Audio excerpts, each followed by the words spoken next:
Jake is a delivery man with a mission to earn his boss's approval to date the man's daughter. When he gets an opportunity to prove himself, Jake doesn't realize his very life will be placed in peril. Before we continue, please take some time to subscribe to Dailydose, like and share this video with your friends. It might brighten their day and inspire them to do good. Also keep watching because an important lesson awaits at the end of the video. Jake headed toward his third stop for the day. He was determined to prove to his boss, Osmond, that he was dependable and efficient at delivering packages. It was the only way he could prove himself worthy to date Margo, his boss's daughter. "I'm making good time," he said as he stopped at the curb.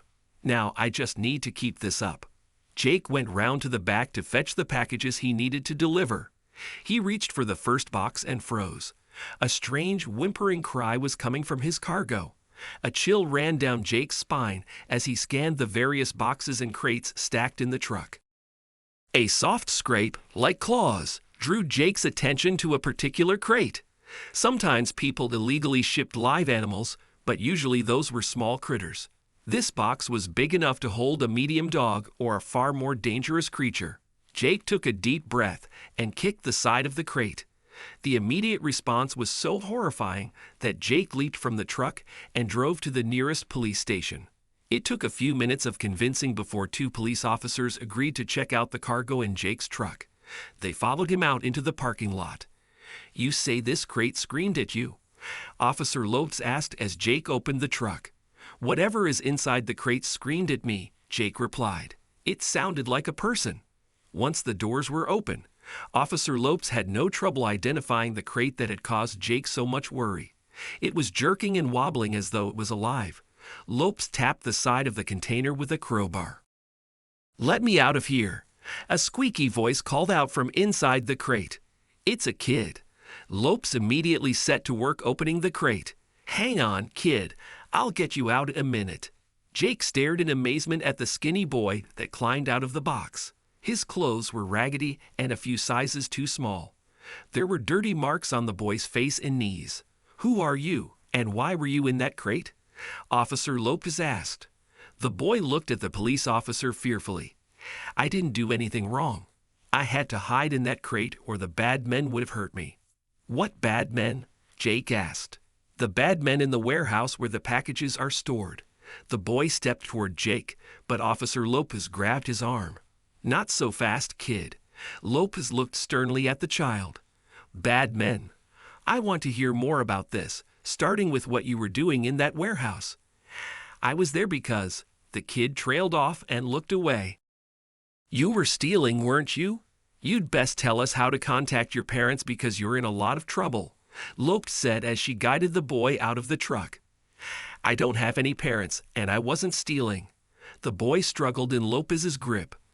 "I was there because I saw 2 men loading up a car and knew they were up to no good.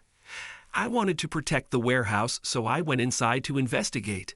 "A likely story. Tell us the truth, and we'll go easy on you.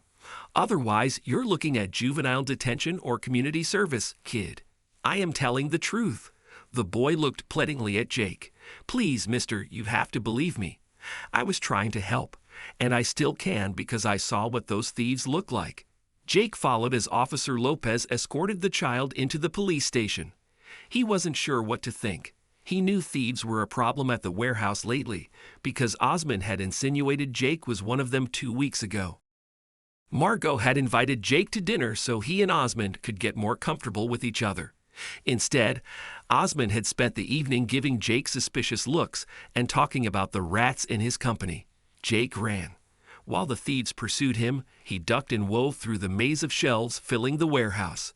Mighty big rats that are walking off with thousands of dollars worth of packages. Clearly an inside job, too. Osmond had fixed him with a fierce glare. "I've been in this business long enough to know where to start looking when the rats start scratching. Surely one child couldn't be responsible for stealing so much." There wasn't enough muscle on the boy's arms to carry anything heavy. Jake hurried to catch up to Lopes and the kid. "Wait a minute," Jake said. He crouched down beside the boy. "Tell me everything you saw." The police refused to let Jake speak to the boy, Simon, until after they questioned him. He waited an hour before they led him to a room where Simon was waiting. "I'll tell you everything," Simon said, "but you have to promise to help me. They want to call child services, but I must return home to Granny. She needs me." "I thought you didn't have family," Jake replied. "I have Granny. She's looked after me all these years, but now she's very old, and her pension doesn't cover all our needs." Simon hung his head. "That's why I was at the warehouse. I stole groceries from there sometimes." "So you lied to me? You are the thief." "No. I did take a few things in the past, but this guy pulled up with a car. He and another man packed the trunk and back seat full of packages. One of them works there. I know exactly who it is." Simon told Jake the car had pulled up to the back loading bay, which only had dummy security cameras. The security guard let the driver in. Simon was watching them load the car with packages when he knocked against one of the shelves, and it tipped over. The security guard came looking for him, so Simon hid inside one of the fallen boxes. He'd intended to escape in the morning, but had fallen asleep. He'd only woken up when his hiding spot was loaded into Jake's truck. "I believe you," Jake said, "but I don't think the police or my boss will want to investigate this further, so I'll look into it myself." That night, Jake didn't go home after work. Instead, he found a corner of the warehouse to hide in, where he had a clear view of the back loading bay. "I'll prove to Osmond that I'm not the thief," he whispered as he settled down to wait.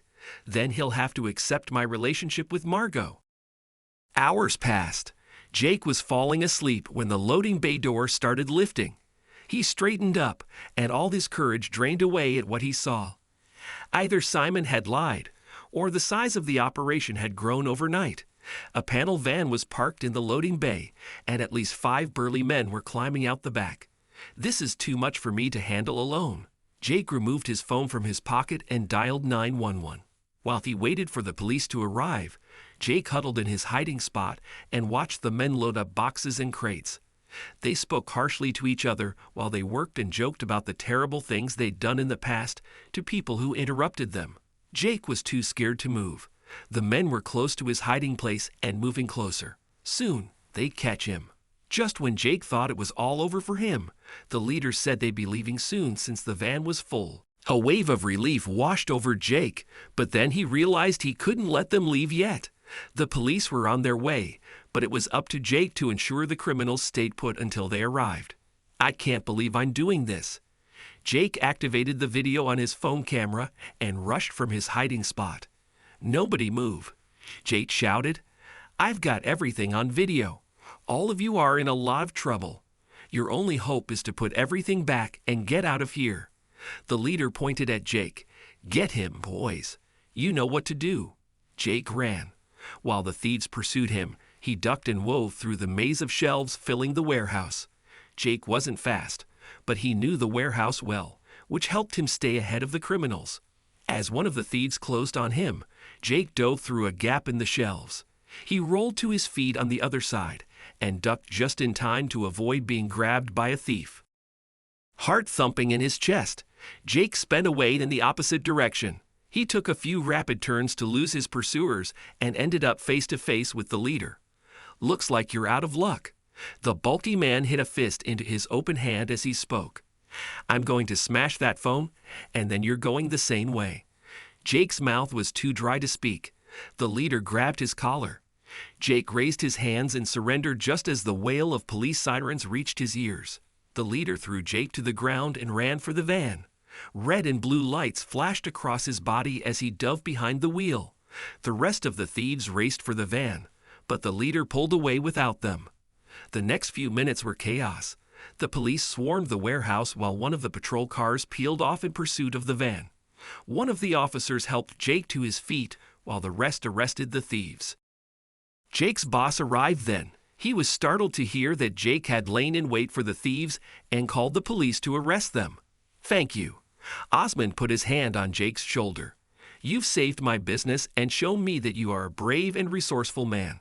It seems that I've misjudged you, Jake. Margo will be lucky to have a man like you in her life." "That means a lot to me," Jake replied.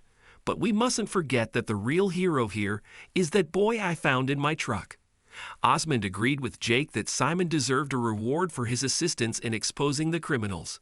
He also agreed with the idea Jake proposed to thank Simon. The next day, Jake contacted the police and discovered child services had taken Simon to a shelter. He fetched the boy there and took him home. "You and your grandmother will never have to worry again," Jake told him. "My boss is so grateful to you for helping identify the thieves that he's agreed to pay you a big reward. Additionally, he's given me the task of delivering a food parcel to you each month." The news overjoyed Simon, and Jake was pleased to see how his condition improved every month when he delivered the food parcel. That was, however, just the beginning for Jake, as Osmond started giving him more tasks in logistics in addition to his delivery work. Within a year, Osmond promoted Jake to manager in the delivery company. He was proud to have earned Osmond's trust. He thought of the perfect way to celebrate his promotion. Jake bought Margo an engagement ring.